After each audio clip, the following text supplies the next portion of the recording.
Alô, fiel, vamos lá para mais um vídeo. Vamos aí com o nosso amigo Samir Carvalho, falando da contratação aí de Talisca para 2026. O que é que você acha dessa contratação? Se é boa ou não é? Deixa seu comentário aí e avalie aí essa situação. Também, Samir Carvalho falando um pouco mais do nosso timão, das situações aí que falam de Fabinho Soldado, entre outros aí. Segue mais um vídeo aí do nosso canal, não se esqueça de se inscrever, deixe seu like aí para fortalecer o meu trabalho. Vamos lá para mais um vídeo? Bora lá falar muito do Esporte Clube Corinthians Paulista para você. Tem muitos assuntos. Primeiro quero falar, né, de Carlos Vinícius, né? O Carlos Vinícius não jogou no Corinthians, ele que fez 3 gols, aí o pessoal está empolgado que ele fez 3 gols agora num jogo só pelo Grêmio. E ele não foi jogador do Corinthians porque o Fabinho Soldado, né, não quis, não avançou nas tratativas. Ele chegou até uns 750 mil reais por mês ali, né, com uma pedida inicial acima de 1 milhão, foi baixando porque o sonho dele, o desejo dele era jogar no Corinthians, mas o Fabinho Soldado não quis. Não sei se merece crítica o Fabinho, até porque se ele vem, o Guinegão, por exemplo, né, hoje não estaria emplacando, né, na equipe profissional do Corinthians, tá? Então foi essa a questão, era o sonho dele, ele esperou bastante, né, segurou outras situações, inclusive a do Grêmio. Enfim, quando viu que se esgotou e não tinha mais chance em relação ao Corinthians, ele fecha com o Grêmio, tá? Aí fica a questão de você analisar se foi perda ou não nessa contratação do Carlos Vinícius. Agora, livramento, né? Livramento foi o Biel, né? Esse sim, eu tenho certeza que o Fabinho quis pagar 7 milhões de euros, ele só não foi contratado porque o Osmar Stabile e o departamento financeiro na época lá, e também jurídico, não aceitou, tá? Não aceitaram. Torcida do Atlético Mineiro, pra você ter uma ideia, fez um site para acompanhar a porcentagem da minutagem do Biel no time. Isso porque, se o atacante terminar o contrato com mais de 33,3% dos minutos jogados, o Atlético será obrigado a comprá-lo por 7 milhões de euros, tá? Existe um site aqui, ó, acompanhamento da participação do jogador desde sua chegada ao Atlético Mineiro, né? A participação está no total de 26,71%, tá? O Biel participou de 26, 71% dos minutos possíveis desde que chegou, tá? Progresso vai até a meta de 33,3%. Meu amigo, a torcida fez até um site mostrando a minutagem do jogador para que ele não seja comprado. Olha que livramento, né? O Corinthians recebeu em relação a tal de Biel, né? E não é que o Transferban ajudou? De reforma do estatuto, eu tô até com dor de cabeça, velho, vendo a entrevista lá do Tuma, mas é muita coisa, muita pergunta, muita coisa. O Tuma explica, né? Enfim, muito repórter também não entende o que está acontecendo, muita gente não entende o que está acontecendo. É um assunto delicado, eu gostaria de estar falando só de futebol, bola, campo, enfim, mas é um assunto que tem que ser discutido, importantíssimo, né, para o Corinthians, tá? Primeiro vamos falar da questão do fiel torcedor. Daqui a pouco eu vou falar se o conselheiro vai receber salário, tá? No anteprojeto que foi apresentado, né, pelo Romeu Tuma hoje, uma das propostas que será votada, que é uma das mais esperadas, é o fato do sócio torcedor, né, os membros do fiel torcedor, estarem votando nas eleições do Corinthians, tá? 3 propostas devem ser votadas e foram apresentadas. 2 para aprovar o fiel torcedor, né? E uma para reprovar. Uma que, se os conselheiros votarem e querem continuar do jeito que está, vai continuar do jeito que está. Não é porque tem a proposta que vai emplacar o fiel torcedor. E as outras 2, né? Uma proposta, só para você entender, é a seguinte, ó.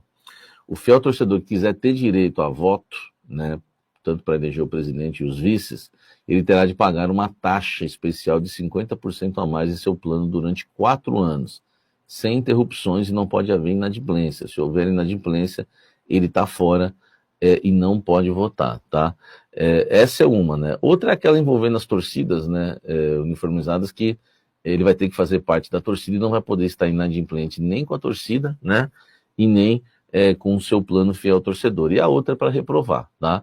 Então, valendo a partir de 2026, por exemplo, o novo estatuto, só daqui 4 anos, né, o fiel torcedor vai poder votar, e lembrando que não vai poder ter inadimplência, né, no período desses 4 anos não vai poder ter inadimplência, não tem como o cara ficar devendo e depois ir lá e pagar tudo.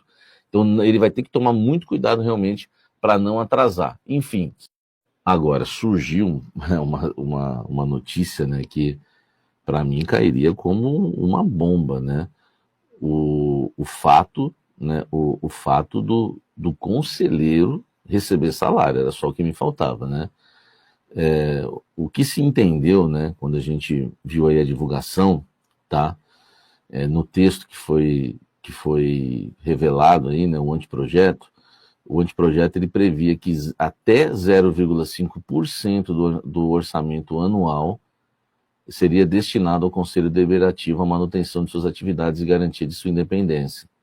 Tá? A previsão do Corinthians neste ano é arrecadar 739 milhões após a revisão do presidente Osmar Stabile. Neste cenário, seriam quase 4 milhões para o Conselho Deliberativo.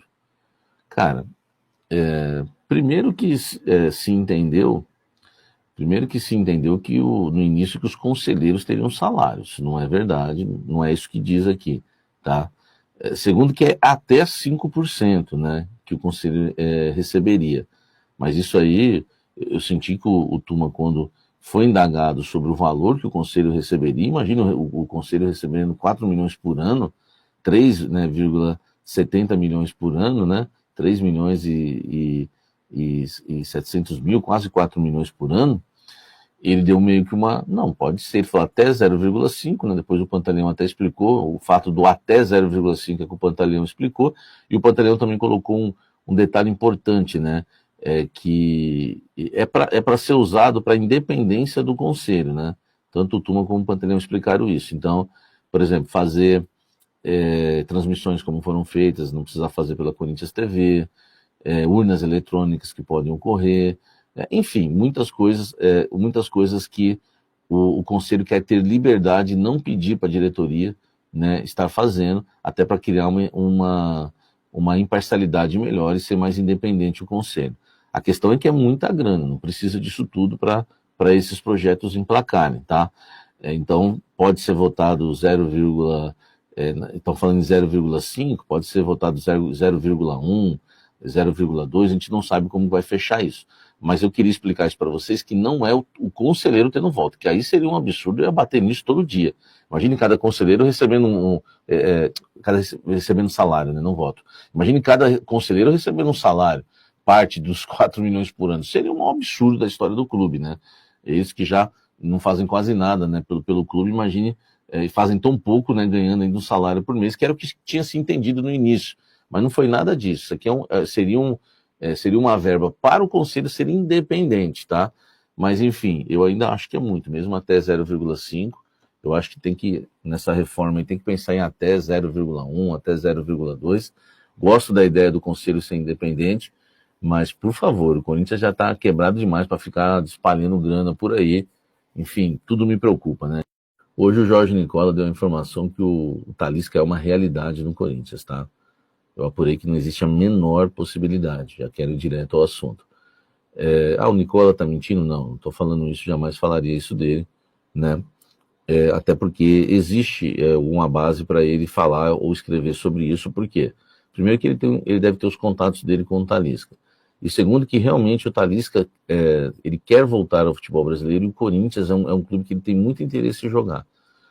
Existem 3 clubes, né? Corinthians, Bahia e Flamengo, mas o Corinthians e o Bahia são os clubes que o Talisca, né, jogador de 31 anos, tem mais interesse aí em jogar no futebol brasileiro. Lembrando que ele pertence ao Fenerbahçe, tá? Da Turquia, tem contrato até junho de 2026, então até metade do ano que vem, podendo inclusive conseguir a liberação no início do ano, e ele cogita sim, né, já até citou isso algumas outras vezes, né, vou até abrir aspas aqui, ó. Sempre falei que tenho um desejo de encerrar minha carreira no Bahia, mas sempre também deixei um desejo muito grande que, se fosse para voltar ao Brasil e jogar um dia, queria jogar em um clube que sou torcedor, que é o Corinthians. Então, na visão aqui, na frase do Talisca, eu consigo entender. Ele quer encerrar a carreira no Bahia, mas gostaria de voltar primeiro para o futebol brasileiro jogando no Corinthians, que é o time que ele é torcedor e de coração dele.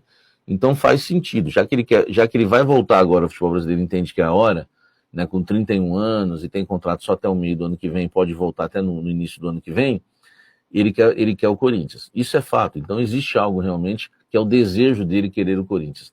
A questão no Corinthians hoje o assunto nem é cogitado. Por quê? Tem que pagar o transfer ban, tem muito planejamento para ser feito para o ano que vem, tem jogadores que têm que sair, entendeu? Vai depender muito quanto que o Talisca ele quer, mas quanto que ele quer ganhar, por quanto ele vai querer, quanto que ele vai querer para jogar no Corinthians. O Memphis vai embora, aí o Talisca seria uma boa para o lugar do Memphis, o Yuri vai embora, seria uma boa o Talisca. Então é muita coisa que envolve uma questão de Talisca. Não basta só ele querer, não basta só o desejo